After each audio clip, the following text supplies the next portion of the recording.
Hello everyone, welcome to Jyotsna study zone. Friends, आप सब कैसे हैं? आई होप कि आप सब अच्छे होंगे और अपनी प्रैक्टिस को अच्छे से कर रहे होंगे।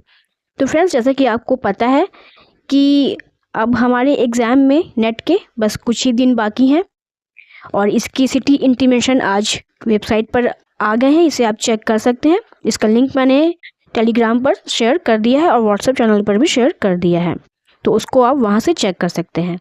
तो आपको पता है कि लास्ट वीडियो में हम लोगों ने प्रैक्टिस सेट 11 को सॉल्व किया था।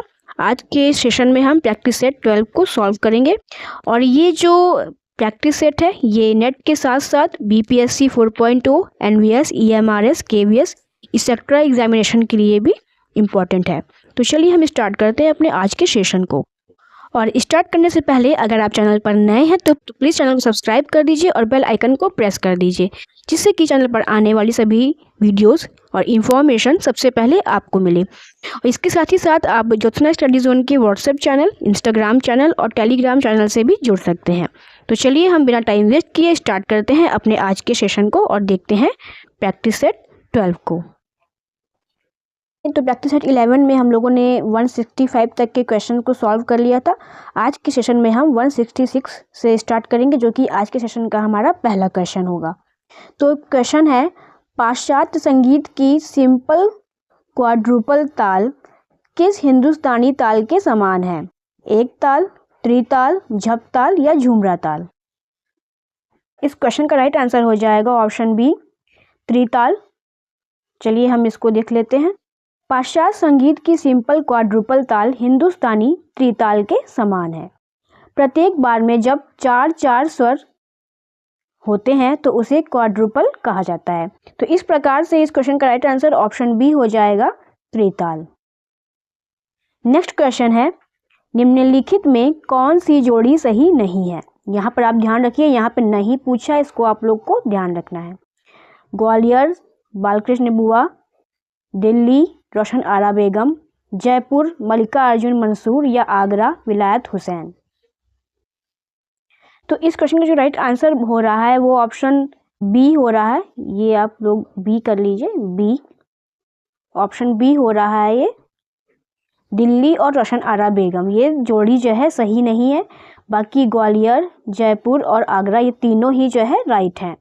रोशन आरा बेगम जो है वो दिल्ली घराने की संबंधित नहीं है, दिल्ली घराने से संबंधित नहीं है, बल्कि ये संबंधित हैं किराना घराने से। ठीक है, तो इसलिए जो है ये बी ऑप्शन इसका रॉन्ग हो रहा है।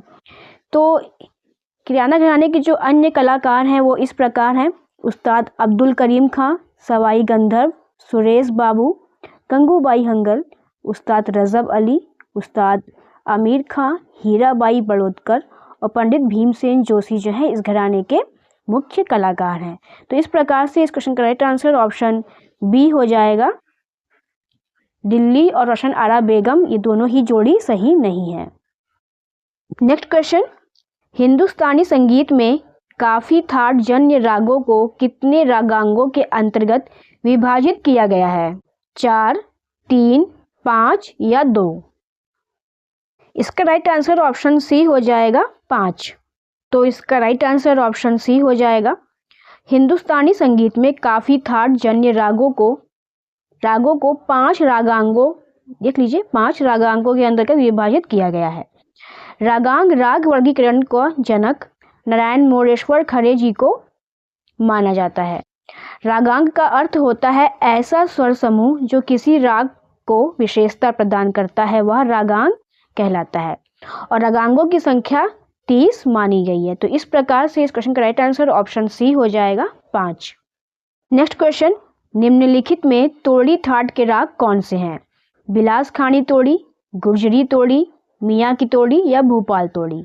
यहाँ पर कोड दिया हुआ है, इसको आप देख सकते हैं और इसी के माध्यम से आपको आंसर देना है।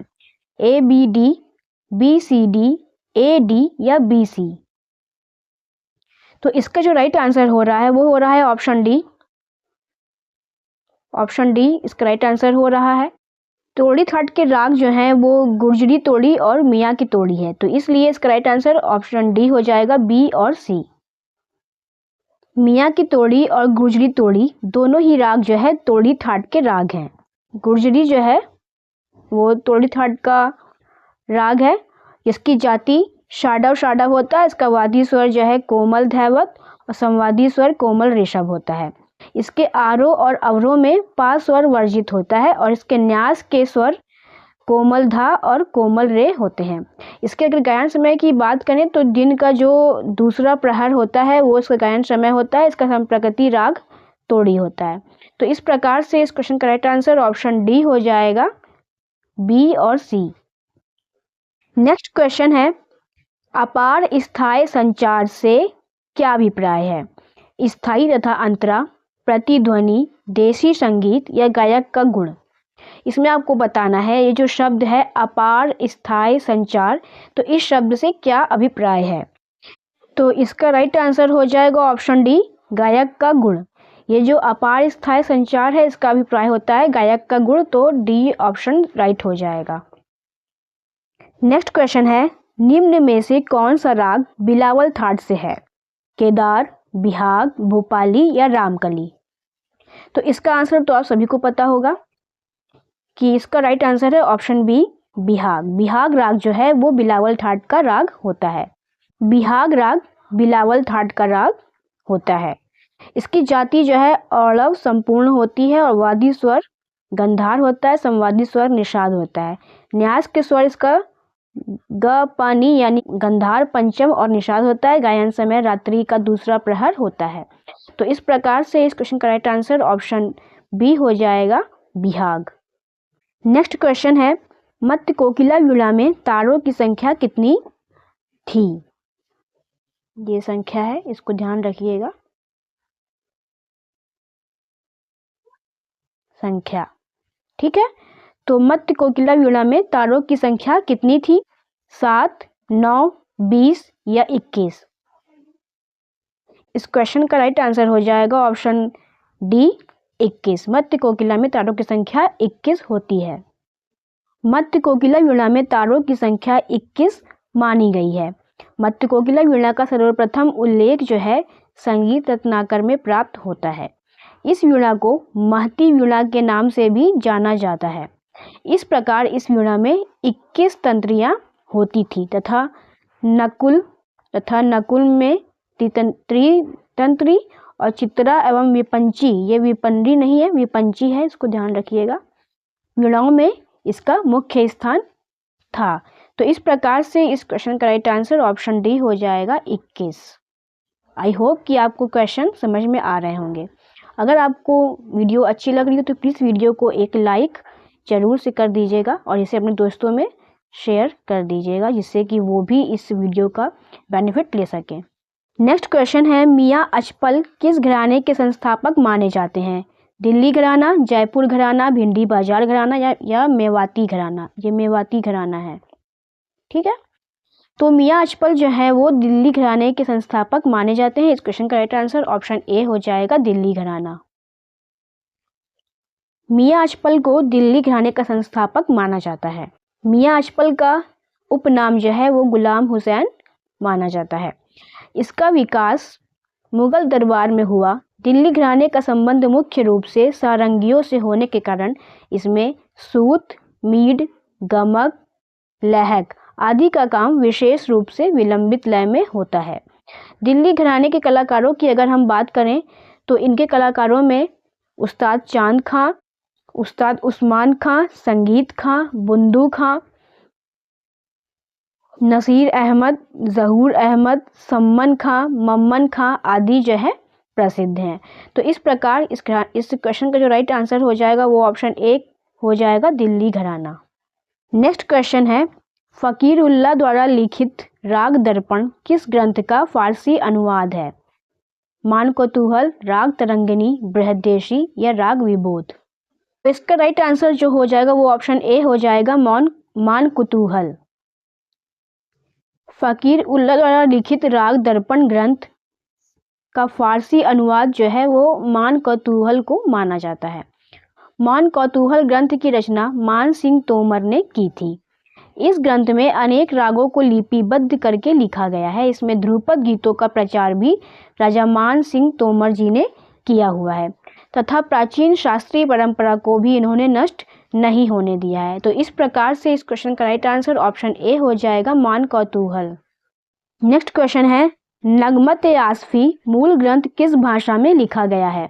हिंदी, संस्कृत, अरबी या फारसी? नगमत ए आसफी ग्रंथ जो है वो फारसी भाषा में लिखा गया है। इस क्वेश्चन का राइट आंसर ऑप्शन डी हो जाएगा। नगमत ए आसफी मूल ग्रंथ फारसी भाषा में लिखा गया है। इस ग्रंथ को मोहम्मद रज़ा ने 1813 ईस्वी में लिखा था।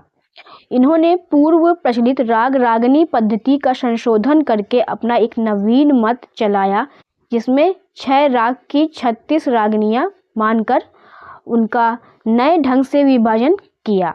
नगमत ए आसफी ने सर्वप्रथम बिलावल राग को शुद्ध ठाट माना हुआ है। ये ठाट होगा, ठाट माना हुआ है। तो इस प्रकार से इस क्वेश्चन का राइट आंसर ऑप्शन डी हो जाएगा, फारसी। नेक्स्ट क्वेश्चन है, संगीत रत्नाकर के कौन से अध्याय में सारंगदेव ने वाद्य संगीत का वर्णन किया हुआ है? छठे अध्याय में, तीसरे अध्याय में, चौथे अध्याय में या सातवें अध्याय में? तो इसका जो राइट आंसर हो जाएगा वो हो जाएगा ऑप्शन ए, छठे अध्याय में सारंगदेव जी ने वाद्य संगीत का वर्णन किया हुआ है। संगीत रत्नाकर के छठे अध्याय में वाद्य संगीत का वर्णन किया गया है। इस वाद्य अध्याय में तत्, सुशिर, घन, अवनद्य आदि वाद्यों का परिचय, उनकी बनावट, शैली, गुण, दोष आदि का वर्णन मिलता है। तो इस प्रकार से इसका राइट आंसर ऑप्शन ए हो जाएगा, छठा अध्याय। नेक्स्ट क्वेश्चन, तारगहन शब्द निम्न में से किस वाद्य से संबंधित है? मृदंगम से, बांसुरी से, तानपुरे से या शहनाई से? तो तारगहन जो शब्द है वो तानपुरा से संबंधित है। इसका राइट आंसर ऑप्शन सी हो जाएगा, तानपुरा। तो इसका राइट आंसर ऑप्शन सी, तारगहन शब्द तानपुरा वाद्य से संबंधित है। तानपुरा को तंबूरा भी कहते हैं। इसमें 4 तार होते हैं जो मंद्र पंचम, मध्य सा तथा मंद्र षड्ज में मिलाए हुए होते हैं। तानपुरे का प्रयोग गायन में किया जाता है। तो इस प्रकार से इसका राइट आंसर ऑप्शन सी हो जाएगा, तानपुरा। नेक्स्ट क्वेश्चन है, निम्नलिखित स्वर संगति किस राग की है? ये स्वर संगति दी हुई है, ये आपको बताना है कि ये किस राग की स्वर संगति है। हमीर की, छायानट की, कामोद की या श्याम कल्याण की? तो ये जो स्वर संगति है वो हमीर राग की स्वर संगति है। इसका राइट आंसर ऑप्शन ए होगा, हमीर। तो ऑप्शन ए राइट हो जाएगा। ये जो स्वर संगति है वो हमीर राग की स्वर संगति है।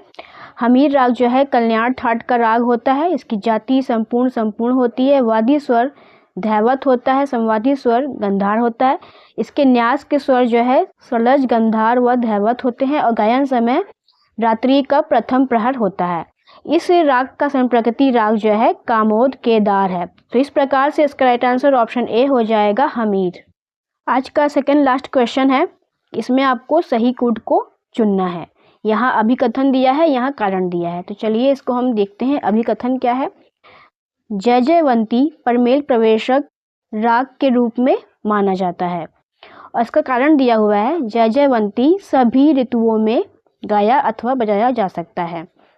तो हमें बताना है इसका किसका राइट आंसर क्या होगा। यहाँ पर कूट दिया हुआ है, इसको आप देख सकते हैं कि ए सही है लेकिन आर गलत है, ए गलत है लेकिन आर सही है, ए और आर दोनों सही है या ए और आर दोनों गलत है।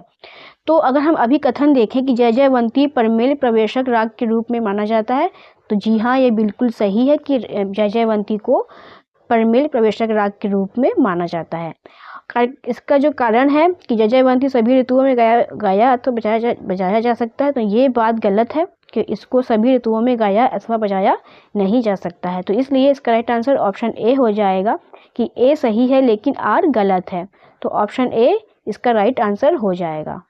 आज का लास्ट क्वेश्चन है, निम्न में से कौन सा प्रबंध का मंगलवाचक शब्द है? विरुद्ध, पाठ, पद या तेनक? तो इसमें से जो तेनक है वो प्रबंध का मंगलवाचक शब्द होता है, तो इसलिए ये आंसर इसका राइट हो जाएगा।